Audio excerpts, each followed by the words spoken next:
Welcome to the Global Tech Leaders Podcast, where we help business leaders and individual contributors with actionable insights to hit their number and figure out the nuances of truly operating a business globally today, squeezing the essence of the lessons learned from the planet's top tech leaders. This is your guide to joining the fast track to global market scaling.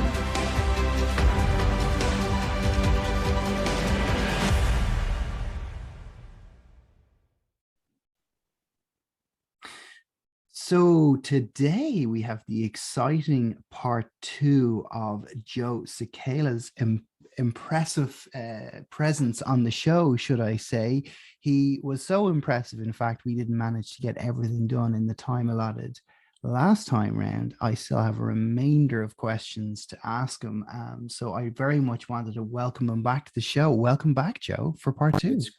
Great. Thank you for giving me the time. I'm really enjoying this particular podcast. So thank you so much for having me. Well, it's more than our pleasure to have you, and having spoken to you off air as well, it's quite apparent you have lived multiple lives with your experience. We talked around obviously your professional career. We talked around, your family, some of the exploits they're involved in. There's no question you've a go-getter mentality.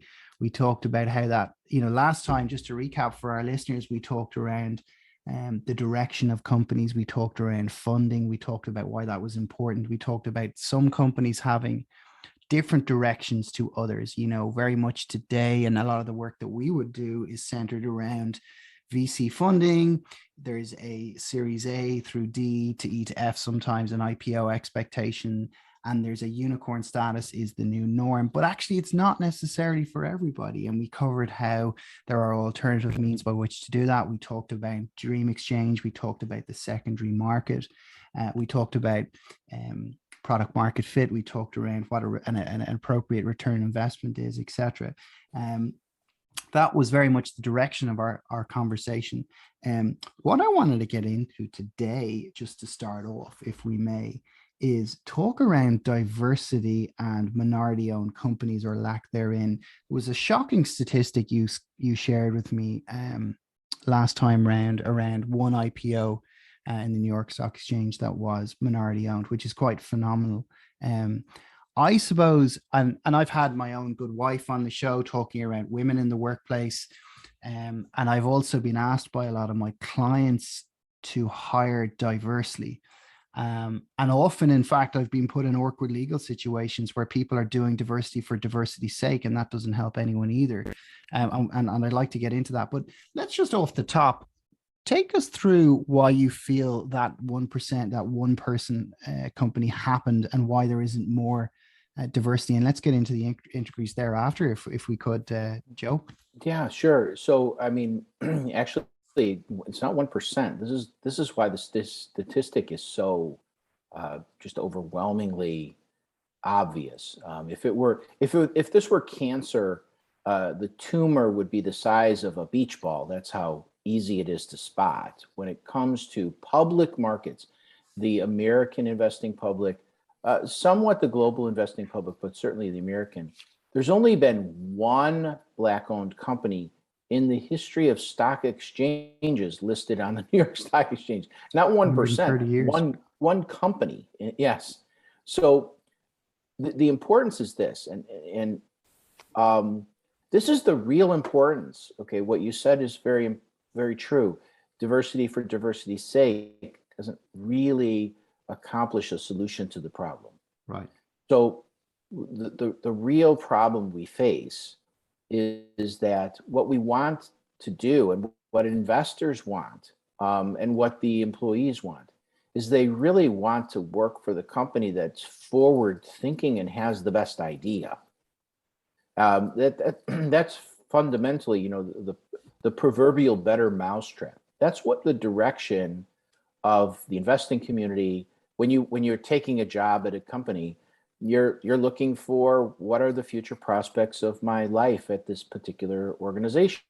Are they onto the better mousetrap? It's the same analysis for everyone.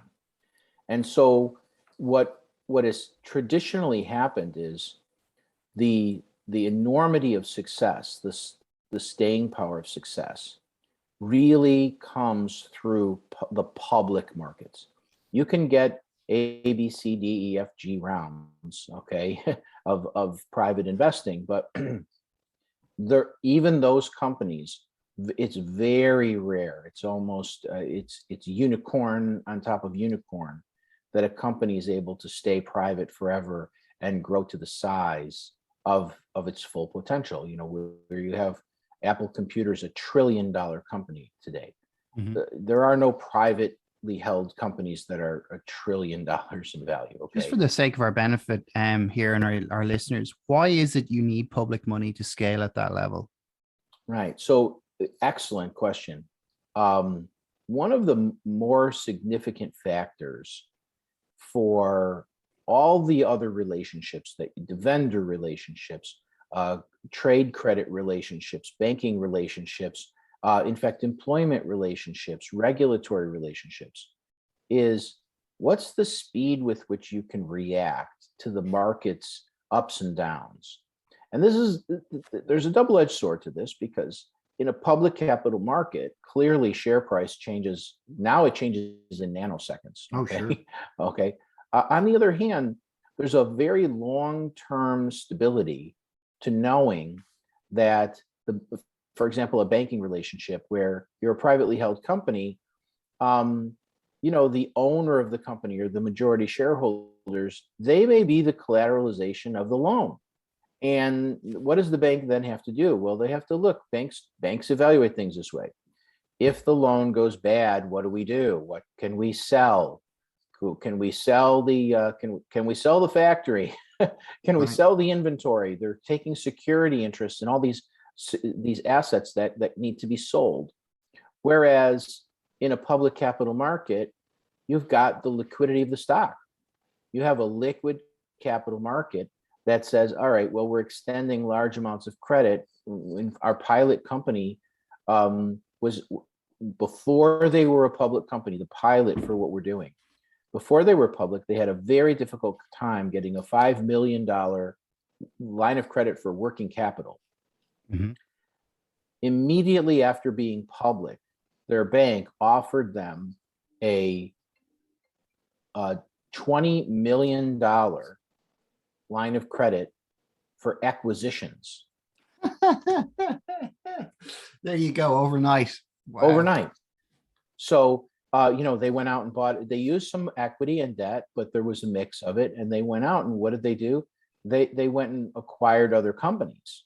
Well, there's your staying power. Now you've got an organization that has a merger acquisition department inside of it. And what are they doing? They're very easily coming up with solutions to how they can expand. And this is a truth for me. The only way to overcome a problem or a barrier is to become bigger than the problem. So where you're a small company and the problems and the barriers exist, one of the barriers is, well, if I could only have another, $10 million in sales, if I only had that, I could easily overcome that my margins are so low, or I could easily overcome that I need this added staff or team of people. Well, naturally, if you had the more sales, you could overcome the problem. You've become bigger than the problem. Love it. And the public capital markets offer so many variations to how a company can easily become bigger than the problem. So actually there's an expression that has been used in the United States repeatedly, ironically, it's called too big to fail. Oh yeah, sure.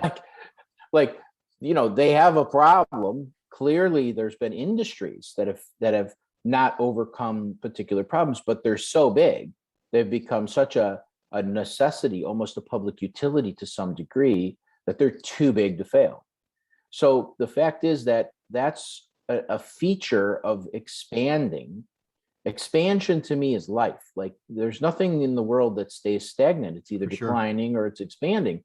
And so the public capital markets offer a constant mechanical way to have a very precise calculation of your expansion, because it's known by your share price.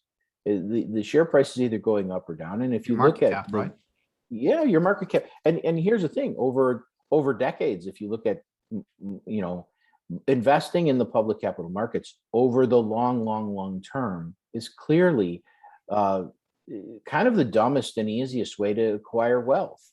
You know, if you bought McDonald's stock in the 1970s and just held on to it, you know, 50 years later, there's a fortune in your brokerage account. Sure. So the importance of the public capital markets towards real wealth and towards real survival can't be understated. And this is why it's a tongue and groove analysis when you look at diversity. Because if a segment of society has never really participated in the public capital markets, a diverse and insular group, and you could lay it across all diverse areas. There's women-owned businesses, there's minority-owned businesses of all types. In general, what you'll see is that they can have the best idea, they can have the better mousetrap, but there hasn't been a deliberate effort until us to engage with public capital markets with the diverse, imaginative, idea-making groups that can then become the leadership of taking the idea into the next, you know, kind of generation of product. So that is, to me, it solves.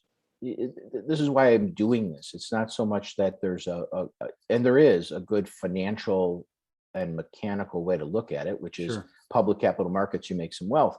On the other hand, what we're doing, it's an accident. We've been at this for 14 years, saying what I'm saying to you now. And I think before, and we had minority partners in January or February of 2020, and no one cared. And then there's this societal unrest that happened in May, and all of a sudden everyone was paying attention to what we were doing. Like, oh, wait, why isn't this happened for decades? Why do we not have a more Black-owned public companies?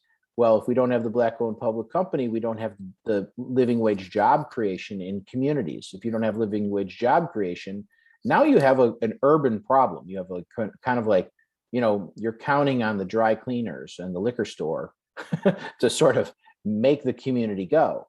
And the truth is, I live in a particularly interesting area where there are probably 14 or 15 of the Fortune 500 global headquarters within 5 miles of my home. And it's the northern and northwest suburbs of the Chicagoland area. And you'll find the most prosperous communities surrounded by, you know, for example, Allstate Insurance. World headquarters is about 3 miles from my home. They have 30,000 employees that work at the world headquarters.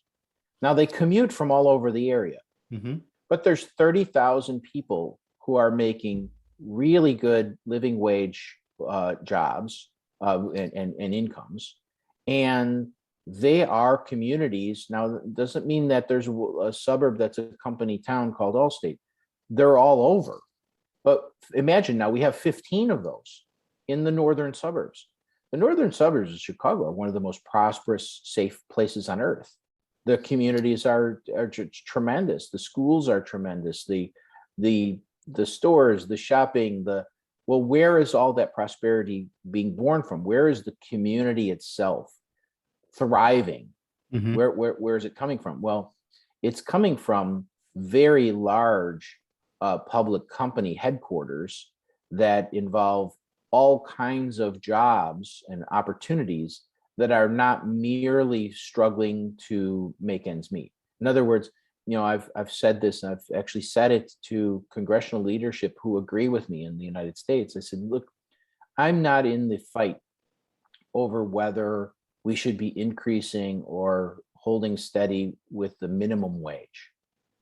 It's a different question. The question you have to ask is, why are there so many college educated people who are only looking for a minimum wage job opportunity?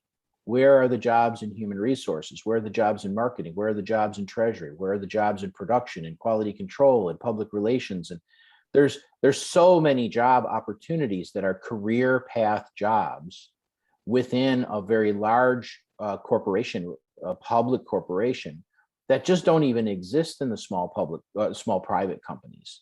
They dispense with certain of those what are necessary activities because they're utilizing every resource to make sure they survive rather than expand and thrive.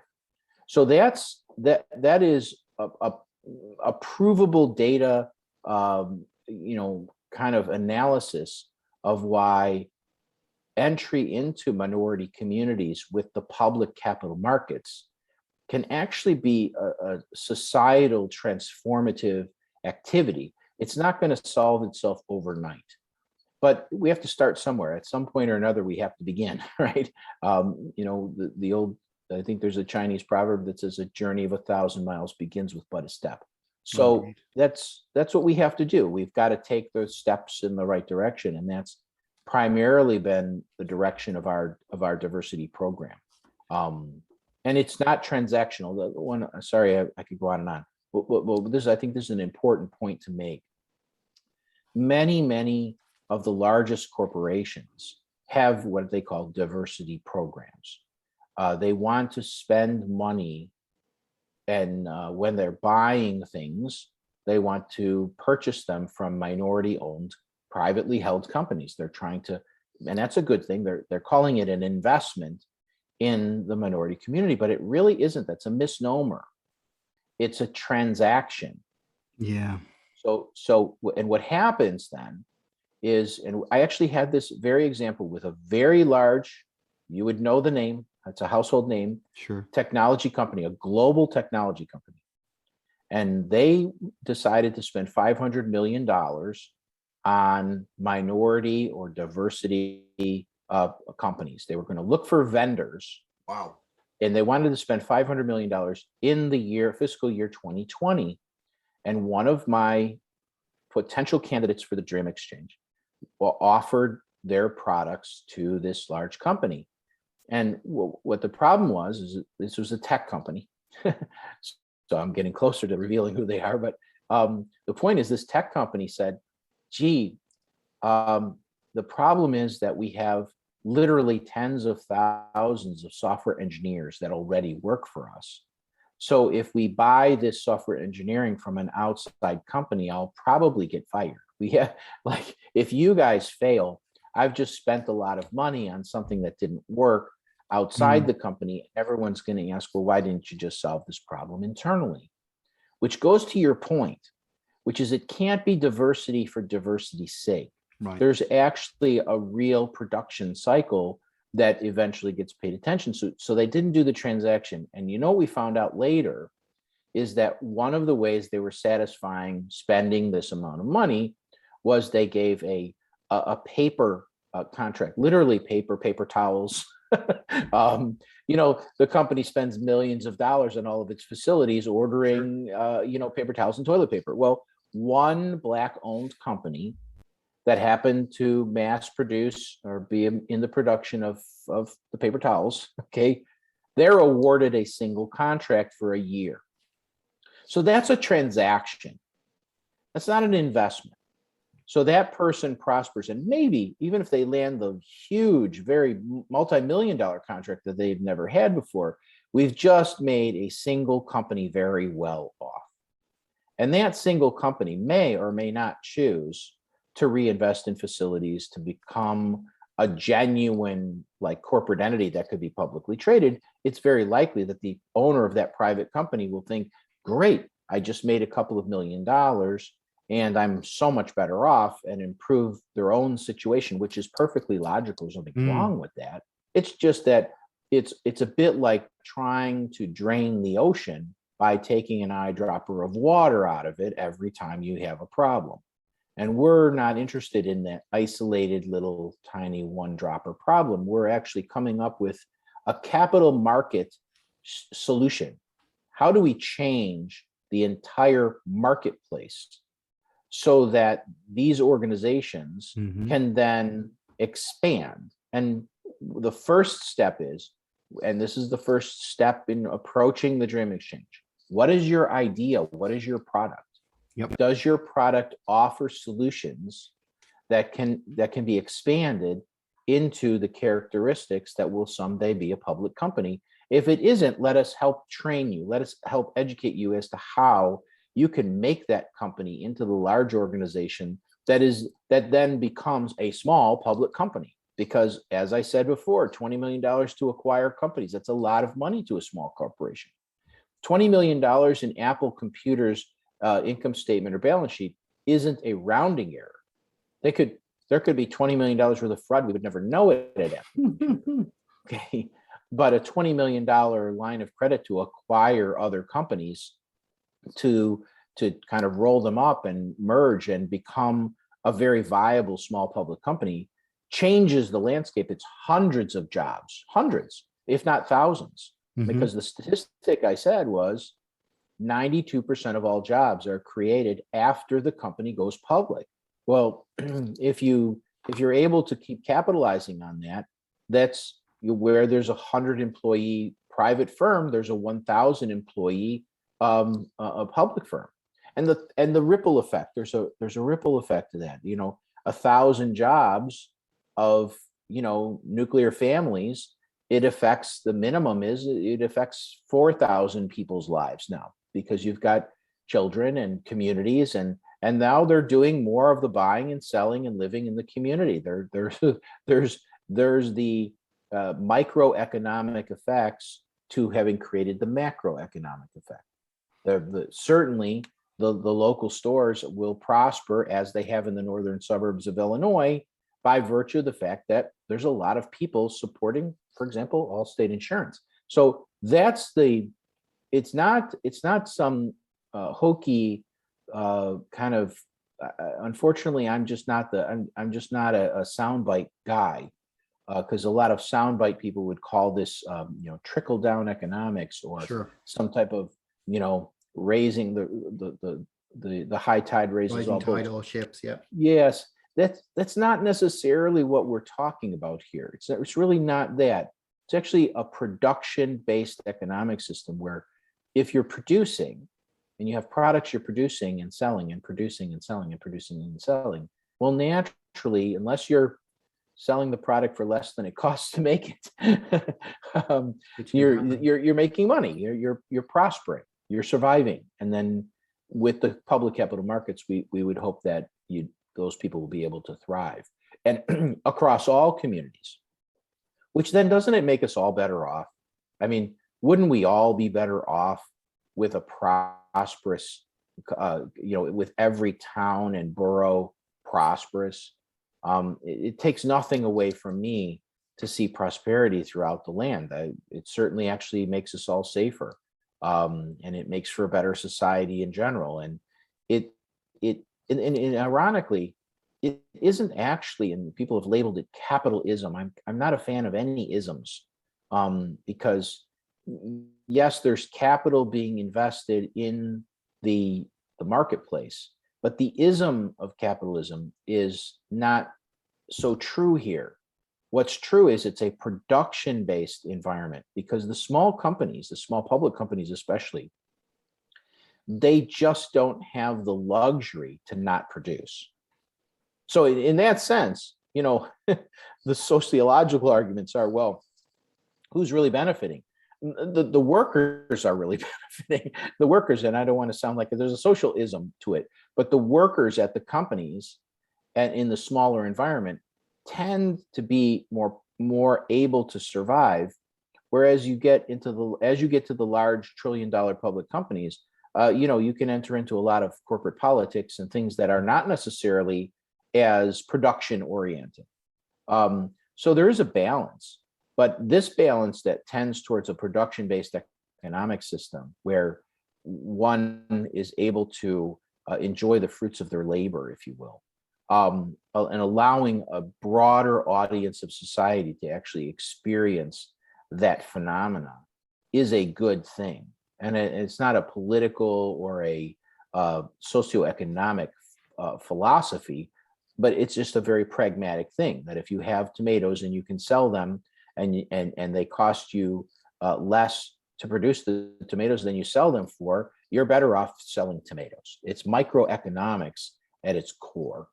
And that's what we're trying to bring into the capital market system. We're trying to bring a micro marketplace into the public capital markets by utilizing the best ideas at the outset, certainly, and hopefully forever. We just get the smallest, most ingenious company. I would love to have Steve Jobs, wherever you are existing in the universe today, approach the Dream Exchange to become your public capital market. So someday you can go into direct competition with the Apple computers of the world.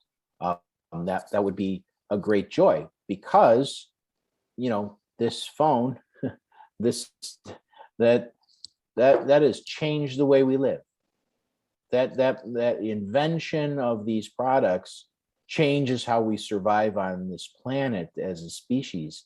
And going back to your very opening remarks, that's what we really want. We want to get the best ideas and the most imaginative products to get a sufficient amount of capital to expand, because that expansion is life itself. That's how we survive. And in terms of those ideas coming to the fore, where do you see them falling down and not coming to the fore? And will they eventually be invented by somebody else elsewhere? What does that look like from your experience? And why do the best folks rise to the top, or do they not and miss a trick sometimes? So, yeah, good observation. No, it is not the case in the current marketplace of ideas that the best idea always gets the venture capital investment and rises to the top. That just simply is untrue. Mm-hmm. And there's one real reason for it. And actually, this is by survey. We've actually surveyed what the entrepreneur and what the investor, what's the key word that would describe to them the most critical, I guess, word that calls to mind everything that they're trying to overcome when it comes to capital markets. And the word that was surveyed was access, meaning they don't have access to one another. And what, if anything, is a stock marketplace but access between investor and company? Because that marketplace doesn't exist. So are there very good venture capital ideas? This is not the panacea that solves all of the world's problems in one fell swoop with the stroke of a pen for Dream Exchange. No, there'll be good privately invested in and grown companies. There will be unicorns. There'll be companies that are a multi-billion-dollar public offering. So I've often said it. It's not forever. It's a voluntary marketplace. On the other hand, at the moment, there is no voluntary marketplace that even exists. There's no place for the small public company to go and begin to get the access they need. And, I look at this as, I view it as a very pioneering statement, because what you're saying about the diversity of ideas, the free marketplace of ideas. Indeed. So that free marketplace, to me, is the commodity. So if you look at the world commodity markets, for a long time, Chicago is the commodity marketplace. The world's largest commodity market is the Chicago Mercantile Exchange. Yep. And they invented capital market products that never before existed, so as to be assured that the commodities themselves would always have a sufficient amount of interest to continue to produce. Before there were corn futures, before there were pork belly futures, before there were cattle futures, there were pork bellies and cattle and the commodities themselves. And that is a thriving marketplace. And if you look at the expansion of the commodity marketplace and how many things are now considered commodities themselves that have a futures market, the S&P 500 futures. Well, if you don't have the S&P 500, if you don't have the original equity stocks, then you can't have a futures market, right? So what we look at, the Dream Exchange, is creating the commodity itself. Like, what is the global marketplace for entrepreneurial ideas? Where are they all? In what sectors are they? Who has come up with the holy grail of silicon, engineering technology, and where is it? And do they even have access to a capital marketplace, or are they hidden somewhere in some garage, the way Apple Computer was?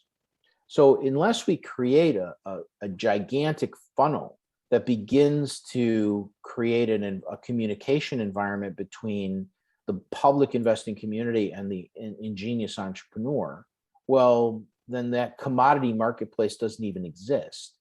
So we have to get the commodity to market. We have to build the foundation of, and look, at some point, let's just say that there are 5,000 or 6,000 companies that become part of this new marketplace.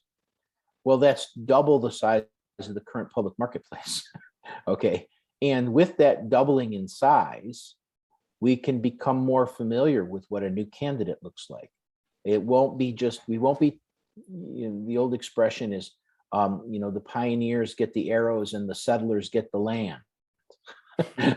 So True. At this moment, I'm a pioneer, if you will. We're pioneering a brand new way to build a consortium of ideas and companies and investors to come to a brand new marketplace with a brand new structure, with a way that accommodates the investor and the company together, and in particular is willing to look and actually we have an office in the Chicago Urban League, to have our attention be placed on the exact locations where those companies will be born.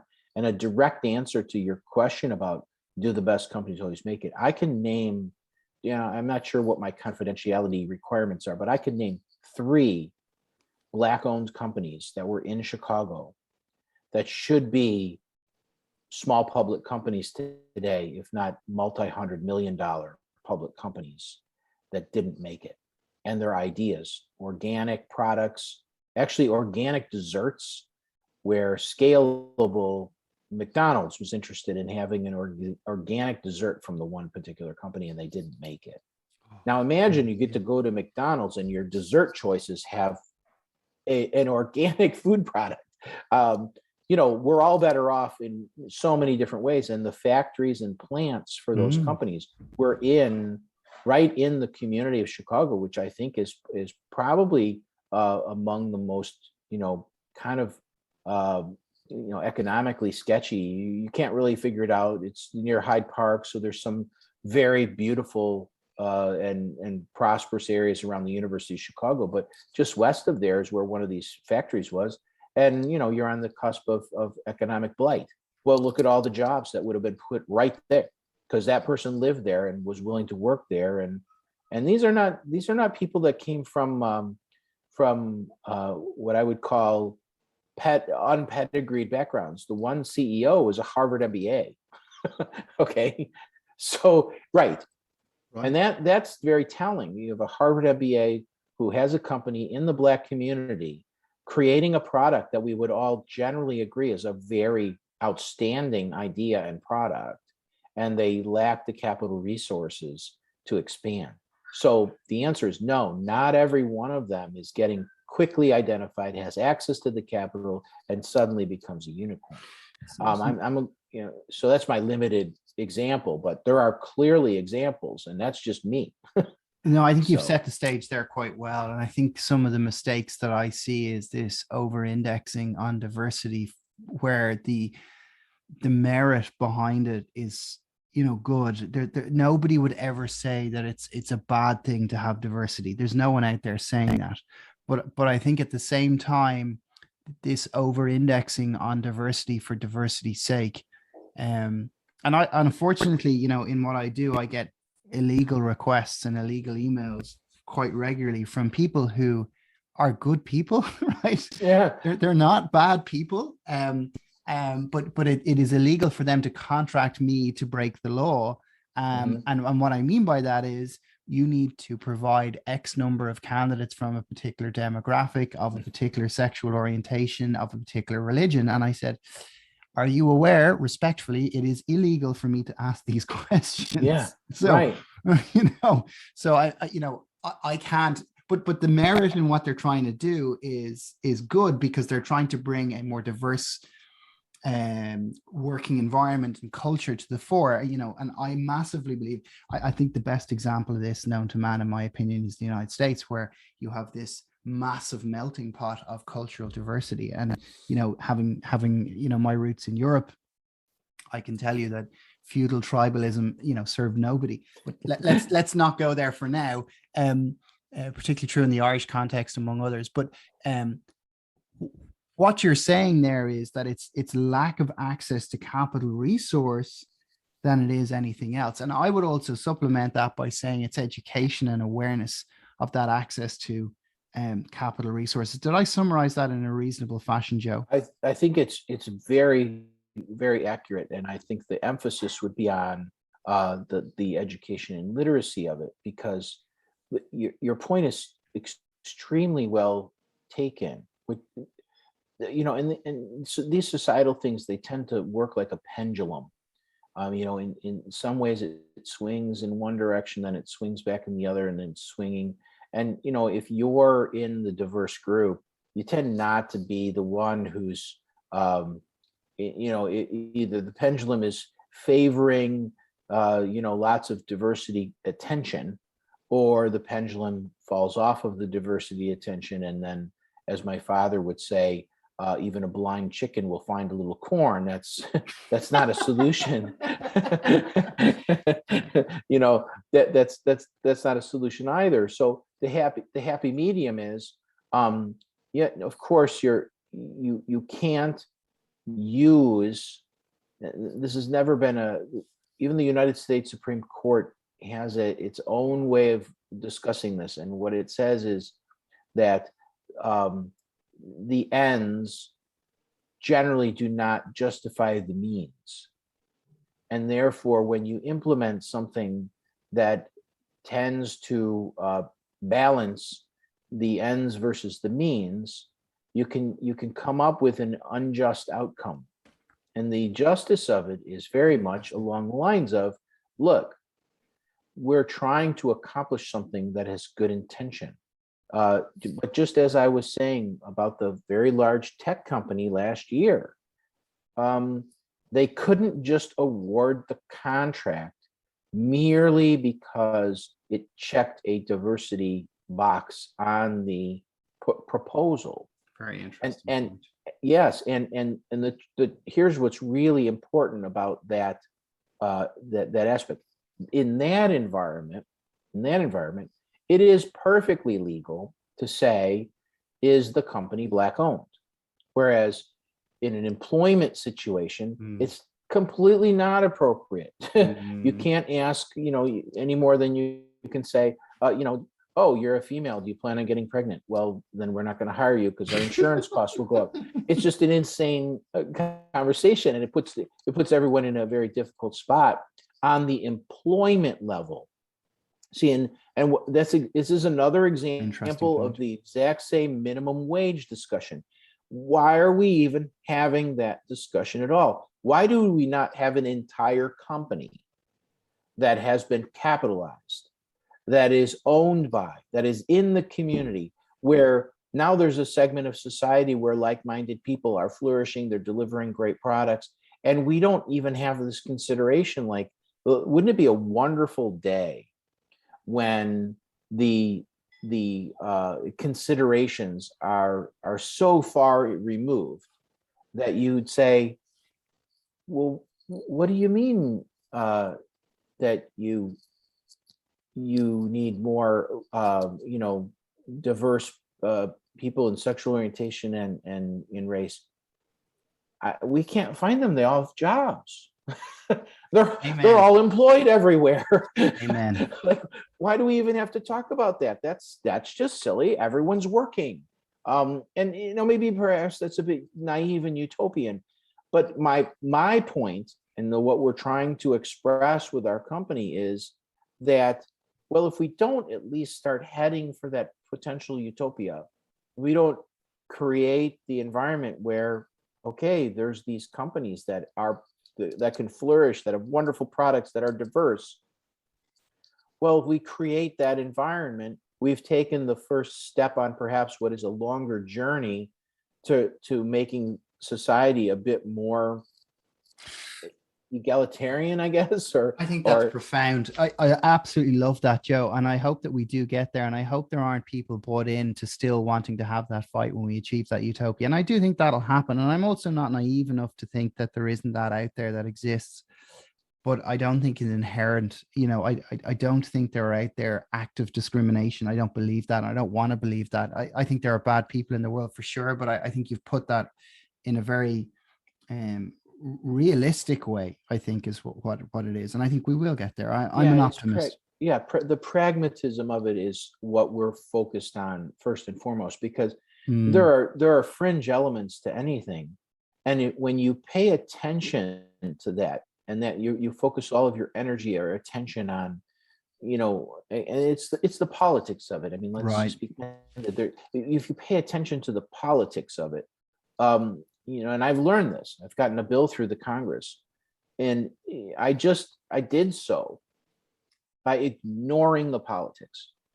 I never addressed what we're doing by saying one political party or another should look at this and favor it. I've always approached it with and this is an interesting thing that I think we'd all be better off doing in general. I'm myself, I have my own bargaining power. And this is actually a written economic theory. This is a subject for an entire other show, but I'll give it to you in Reader's Digest. We had Adam Smith. The philosophy was, every man for himself. Sure. And to the extent that the man and his family were opponents of the world, you would assume that the other person is trying to take as equal advantage of you as you are them. And that's how you should approach economics, which that economic theory actually has become passé. And we developed into a new phase, which was actually a brilliant man, John Forbes Nash, who was a Princeton economist. And he came up really with what is the evolution of modern game theory, which is my group versus your group. So I can now function if it's good for me, but it's not as good for me personally, but it benefits my group and I defeat your group. It's a zero-sum game. I have to beat you, you have to beat me. That's the game we're playing, was groups versus groups. And we evolved to that point with John Forbes Nash and in a certain amount of his creating a certain equilibrium between groups. We've now transitioned. And the reason we've transitioned is we've become a global marketplace. Oh, sure. We now actually have considerations about using the world's resources, not destroying the world's resources, using the world's, the life that is on Earth, the fishing of oceans and the harvesting of crops. And I think the greatest evolution we could have is where we consider that the group we're trying to create a benefit for is humankind.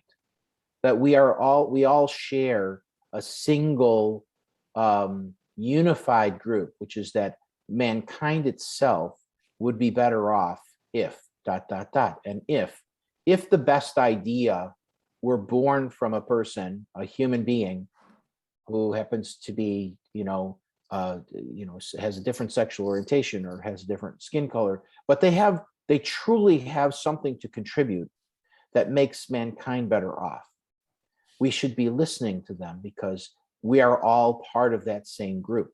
We're all spinning on the same, marble in space. So to the extent that the greatest imaginations and the greatest ideas are born from the most inauspicious potential places, then we should be listening to them. Beethoven is the shining example. He's a deaf child born of a woman of speculative morals, in the ninth child, and grow up in poverty. who would have suspected? And I happen to be a classical music fan, so Beethoven is on my playlist. Sure. But who would have suspected that from that inauspicious place, an imaginative genius will be born? And this is the capital markets. We actually have to look at this in our marketplaces and say, because we're now in the idea age. This, if I were to label anything, it's not the communication age. True. It's, there's all kinds of, we're in the idea age. And here's the other important factor. Really taking a good pragmatic look at, does your idea help us to survive better or not? That's a highly confronting thing, because it definitely has potential conflicting political ideologies, just like what you were suggesting. It's like there's a fringe person, they just want their idea to be right. And I think the unfortunate truth that I'm overcoming to some degree is that very often a person's desire to be right rather than correct is one of the strongest impulses of humankind, which is probably why we have war and I couldn't agree more. So what we're trying to do in the capital markets is identify the ideas and the imagination from wherever they come that have the most potential to expand our ability to survive, and give them the money they need to expand on those ideas and to expand that forefront, and to do so in a way that isn't politicized in any way. And like I said, that is a bit down the road. I didn't do this for next year. This is, hopefully my children's children will have the Dream Exchange ticker along whatever visual devices they're using 50 years from now, and looking at all the companies that we helped to create. In the meantime, here I sit, pioneer, plucking arrows out of the out of the body to make sure that I keep the show on the road. And this is one of the ways. I'll tell you why I wanted to come back to make sure I talk to you is, this is the most important discussion actually taking place in our society today. Wow. That's the one we're having right now. I don't even know that that's necessarily just a personal viewpoint, because all the other discussions, they tend towards one or the other of the fringe of what divides us. Sure. And what if we don't concentrate on what the commonality is, or what actually joins us? Another Italian grandfather famous line, una familia, like unifying our family, having a single family of human beings. If we don't really put all of our attention into that discussion, well, it's easy to find things that divide us. I mean, let's face it, the Irish and the Italians in Chicago fought for 60 years over who was going to sell what beer where. You and I are friends. Yeah. True. We're uniting over capital markets here, Joe. Exactly. That's the point of the exercise. That's exactly the way it should go. Yeah. And I think that the diversity in the workplace question will disappear like gossamer once that's taking place. If we get the capital into the companies, and there's job creation, there's just going to be so much of out creating the problem. It's just the problem we've become so much bigger than the problem. I think someone once said, look, I'm a Cold War era child. So, someone once said, geez, if the Soviets and the United States were to just put everything down for a minute because a Martian landed on Earth and we've now found ourselves with a common enemy, we could probably use all of our resources together to make sure that we survived on the planet. Well, there becomes, now you've got a bigger problem to solve. And that's what we're trying to do, is become bigger than the pettiness of all of these discussions where it's like, okay, whatever, I got it. But what is the idea? And how does that help us to survive tomorrow? Because we're growing. The planet is growing, and it's moving at a speed. The human race is moving at a speed that never has before been confronted by us. Think about the change in the last 120 years. Oh, it's phenomenal. It's mind-boggling. Yeah, I mean, and I can't even begin to imagine the next 120 years. People are laughing at Elon Musk. We'll be I on don't Mars know. in 10 years. JFK said we'll have a man on the moon in the next decade from 1961. Elon Musk is saying we're going to commute to Mars. I can't even imagine 100 years from now what the landscape looks like, and all those ideas, they're being born somewhere. And let me just say this: that's just a technological discussion. What my hobbies and my tendencies are towards entertainment and art and listening to music. There's so much the joy of living. There's so much in the joy of living that's born in the communities where creation. I mean, I would love to see a public company record label that actually supports the artist community in a way that has never been done before. Mm-hmm. Okay, I mean, we have a community of artists that really have to go through a lot of very private entertainment obstacles to get to the point where they're now so established that, of course, the public communications will pick them up and sign a contract, and they get great. They're signed with Disney now. But boy, that journey ignores a tremendous number of extraordinary artists. Beethoven is not being discovered in our present day environment. And I think that the best way to do it is to create these smaller environment. Pay attention. Anyway, I could go on and on. This theory that I have is not something, just so you know, where I say we're transcending John Forbes Nash. I can actually mathematically, and we have mathematically and formulaically put those decision-making models into quantifiable decision-making matrix. So when you say, I think we should do X, but that X will be destructive in this way, and the destruction actually outweighs the positive elements of it, and we can add them up in terms of the groups that are in our society, in terms of the humankind itself, life on Earth, exhaustion of resources, all of those things we're smart. Look, we are going to go to Mars. We can actually do this formulation that says this idea is in fact more beneficial to all of us than it is harmful, and we should give that money. That's not something that's requires a physics degree from MIT, and a dissertation that one can translate to Mandarin.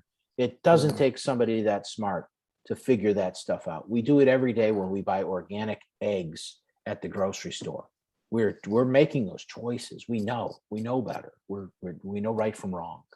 So this is the main philosophical and formulaic underpinnings of the Dream Exchange.